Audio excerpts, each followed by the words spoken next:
কাশ্মীরের শহীদ হওয়া বীরভূমের ভবানীপুরের কুন্ডিরা গ্রামের সুজয় ঘোষের বাড়ির সামনে এই মুহূর্তে আমরা দাঁড়িয়ে আছি এবং তার বাড়ির সামনে এই মুহূর্তে বিজেপির জেলা সভাপতি বীরভূমের ধ্রুব সাহা এসে হাজির হয়েছে এবং তার সঙ্গে প্রচুর গ্রামবাসী এই মুহূর্তে এখানে দাঁড়িয়ে আছেন, তার বাড়ির লোকের সঙ্গে কথা বলছেন। সুজয় ঘোষ প্রণাম,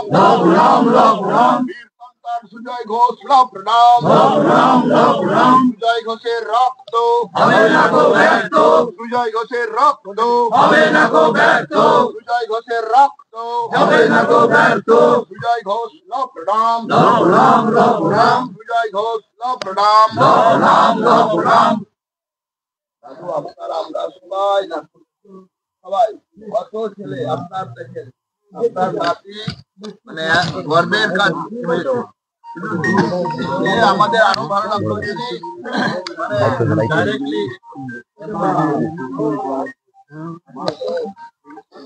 দেখি দাদা একটু মোবাইলটা দেখেন।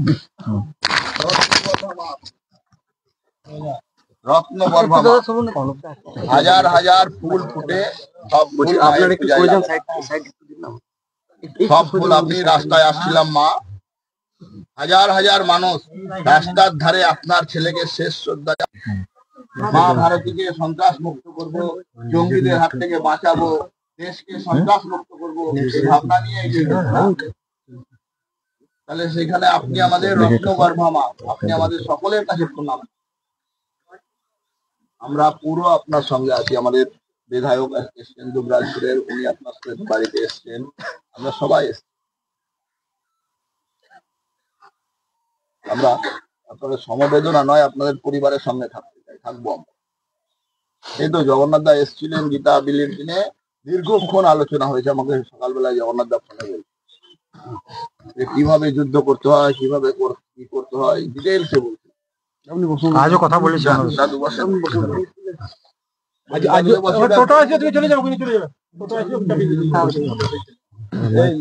দাদুকে বসে যে ঘরে বুঝলে ক্যামেরা করছি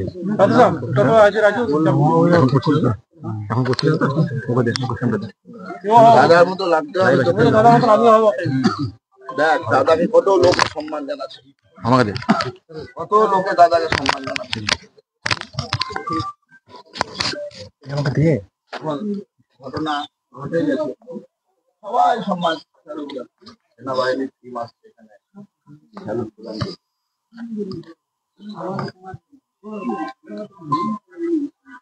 পরিবারের প্রতি তো এত ভালোবাসা ছিল, রতনদা কতবার মাথা ফেটেছিল। ও মনে করলে যারা করেছিল সব কাটাকেই ঝামেলায় ফেলতে পারত, কিন্তু ও বলছে আমি চলে যাব, তারপরে আবার দাদাটার কি হবে, দাদাটাকে এরা টিকতে দেবে না। এই মস্তান মাফিয়া তোলা বাজছিল।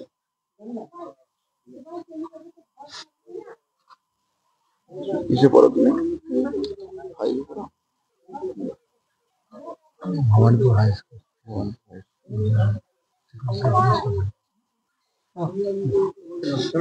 আপনারা কবে জানতে পেরেছেন? কালকে খবর হয়েছে, কাল 11টা নাগাদ আমার বড় ছেলেটার কাছে ফোন আছে, বললে যে এরকম আমার ভাইয়ের ভর্তি আছে।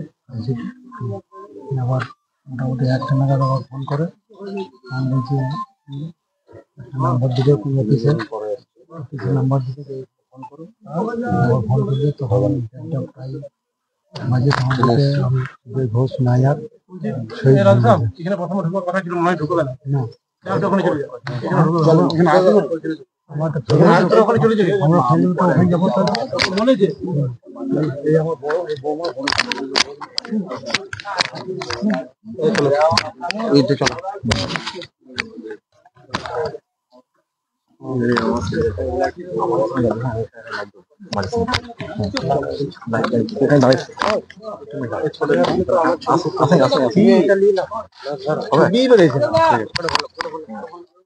সামনে বুক করে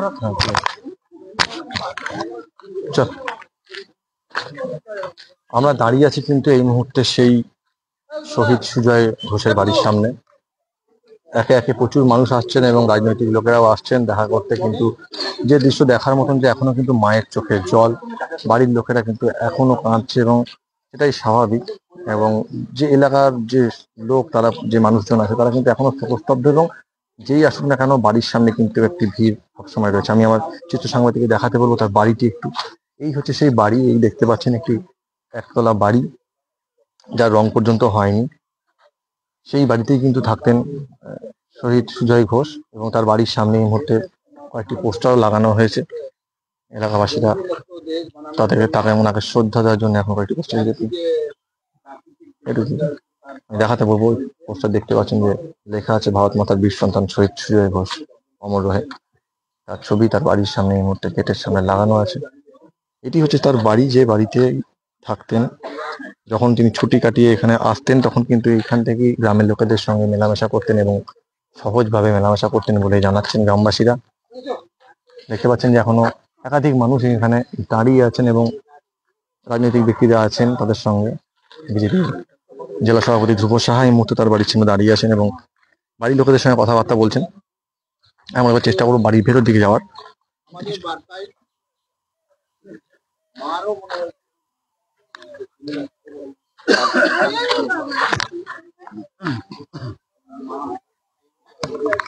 এখানে কিন্তু তার দাঁড়িয়ে আছেন, তার বাড়ির আত্মীয় স্বজনরা প্রত্যেকে কিন্তু এখানে দাঁড়িয়ে আছেন এবং এই সেই বাড়ি যেখানে উনি থাকতেন। ছোড়া পেরিয়ে গেছেন। গ্রাউন্ডে যাইনি।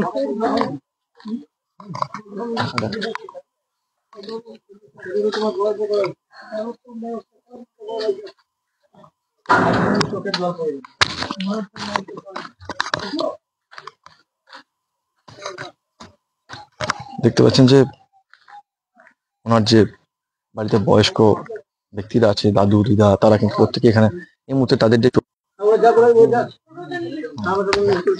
দাদা যদি মনে না করেন দুটার কথা বলতাম।